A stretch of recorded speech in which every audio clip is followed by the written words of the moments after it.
There is only love. And as I feel this love, I totally know what this love is. This love is the God energy that is surrounding each and every one of us. The God energy that is inside each and every one of us and that works through us, in us, as us, every moment of every day. To me, there is no question about this. I know this. And I know this energy that feeds me, that loves me, that heals me, that lifts me up. This energy that is me. I am this energy. And this is just absolutely wonderful. And today I know for each and every person here that joy is the first word that comes to mind. Joy, happiness.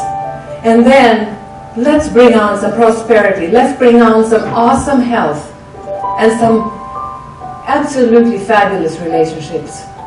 And that's what I know today for each and every one here, and for each and every person that comes to this center, for each and every one in Granada Hills, for each and every one in California and the world. I know that each and every one of us has enough food to eat, enough money in our pockets and in our checkbooks, that we have strong bodies, strong minds, strong hearts, and that we go out in this world and we spread our light. And as I know this, I say thank you, God. Thank you for this and more. Bring it on. Bring all the wonderful things in this world and beyond on to us. So I release my word knowing that we are prosperous, that we are healthy, that we're joyous and happy and free. And I release my word into the law, knowing it is said and it is done.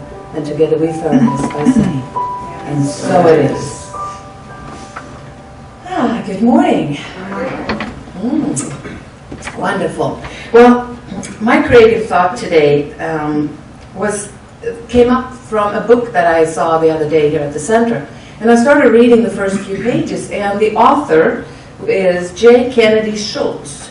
And the book is A Legacy of Truth, Great Minds That Made Great Lives. And he starts by talking about Socrates, who lived in Athens, Greece about 400 years before Jesus. And Socrates was teaching that the only real knowledge is self-knowledge. He said that we will learn only when we persist in asking ourselves the questions we so urgently wish to have answered by others. Don't we do that all the time? We want other people to tell us what to do, what to think, how to be, whatever it is. And he says, no, think for yourself. And both Socrates and Jesus, they didn't want to tell us how to think. They wanted to have us think and find out what to think ourselves.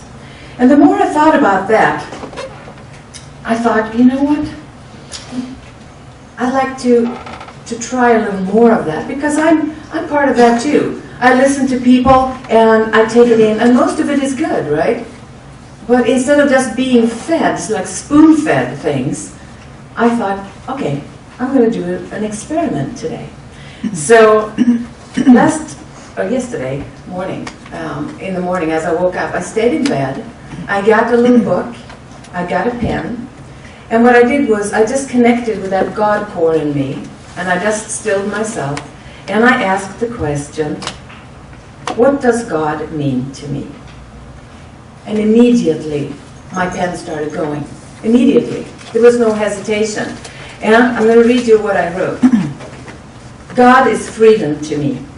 And I continued writing. I feel lightness when I think of God. To know that I am one with the universal energy is mind-boggling and awesome. And the words were just streaming out of me. And then I continued writing. When I think of God, I get a lump in my throat. It's like a homey feeling, like when I go home to see my family in Sweden, just before I'm going to get those first hugs, I feel it right here. And that's how I feel about God. And then I wrote, God is family to me. With me all the time. I'm never alone. I'm always in cahoots with God. The choice to communicate is mine. Because God is always here. And then I wrote, I, on the other hand, I get too busy sometimes. And God is never too busy to communicate with me. And that's my fault. And then I wrote, I don't have time to call people back the same day they call me sometimes because I'm too busy working. That never happens with God. God always has time to communicate. And God has over 7 billion people to tend to. And who knows how many animals, lakes, mountains, trees, flowers, etc. to commune with. It's like having God on speed dial, or as a favorite in our cell phones. One click of a button, one thought away. Why wouldn't I utilize this divine service more often? A direct line to spirit. I don't have to be on hold to wait to be connected. Simply by being alive, I am connected. All I have to do is be willing. So at this point, I got up and started my day. And several times during the day, I was thinking about this. And I thought to myself, all I have to do is stay connected and be willing. Just be open. And as I was thinking about this divine service that God has, this phone service, I call it, and how great it is to have God on speed dial. I remembered a rock that I decorated or wrote on last year, and it says, God does not keep business hours. And I did that last year, and I thought, wow, that fits in perfectly here. So I'm going to end with this. I encourage you to do your own communication. We don't need anyone to do it. We can do it ourselves, and we do continuously. It's just that sometimes we're not aware of it. So find your own truth. Find your own answers. Just like me, you have your own speed dial. And the line is never busy unless you are busy. And you can connect anytime because God does not keep business hours. That's my talk for today. Thank you.